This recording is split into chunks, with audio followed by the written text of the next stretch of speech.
coins to Gcash deposit machine. Magkano hula mo sa barya? 50,000. Hula mo sa barya? 45. Hi! So yun nga, dahil nakita natin sa video ni Mighty Mike na pwede palang magpalit dito sa SM Department Store ng mga barya at makakonvert agad siya into Gcash dahil dyan din na namin yung mga barya namin. Napakabigat. Para tayo pupuntang airport. Ilang Jordan kaya ang mabibili natin dito. Tignan natin kung magkano yung magiging palit niya. At ito ang ipambibili natin ng mga sapatos na ipamimigay natin sa mga followers na nag-comment. Yes! Mukhang aabutin tayo ng madaling araw. Walang elevator sa second floor so kailangan natin buhatin isa-isa. Tingnan mo sila. Hindi pa napapalit. Naghahanap na ng mabibili. So dito nga pala sa first floor ng SM North, malapit sa menswear, dun yung makikita yung machine ng palitan ng barya. 200,000 na coins na yun nasa loob ng machine. Saka pa lang ulit pwede maghulog. So mag-aantay kami ng 2.5 hours para masalang yung barya natin. Obviously guys, no, madami ang nakapila ngayon kasi Sunday. Kung gusto nyong magpalit, mas maganda na weekdays kayo magpunta. Okay. Open na natin.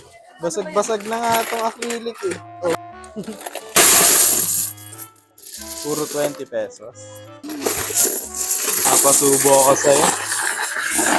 Sir Mike. Check, time check. Ano oras na? 8 p.m. 8 p.m.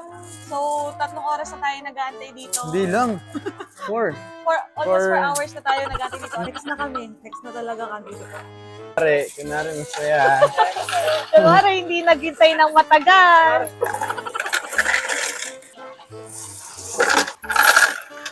So, nag-error siya in 11,000.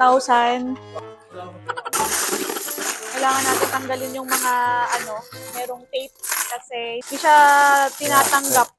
Tsaka pag merong bako-bako na yung coins at may mga dents na, may mga kalawang, hindi na siya tinatanggap.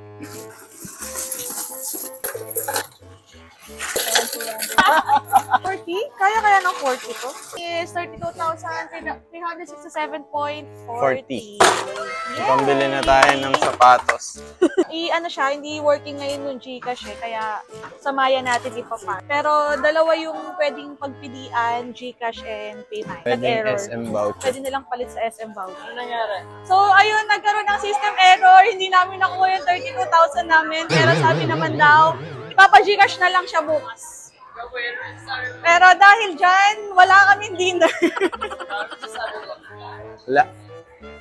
Patient kasi marami rin naman talaga Saka ano pa lang eh. Saka tsaga naman rin ni Kuya eh, no? Natin lang benefit of the doubt. yung normal yan na BPI na ako nagde-deposit ng cash, isa-1,000. Sa 30,000 nga lang nag-error. Ito pa ba na maghapon, magdama? Tapos, sa bako, di ba, isi-separate mo, hindi mo po pwede ibigay sa na halo-halo yung mga Saka dapat nakatigig go 100. Saka mo pala ibibigay. Pinagtutulungan nyo lang ako eh. Hindi naman sinasabi ko lang, anak, Stress siya. Kaya sabi ko lang, Meron tayong bago. kaya lang ha, Thai food. Yun nga Ano lang, po, wala change tayong content pagkain. tayo. doon nga lang, wala tayong pangkain.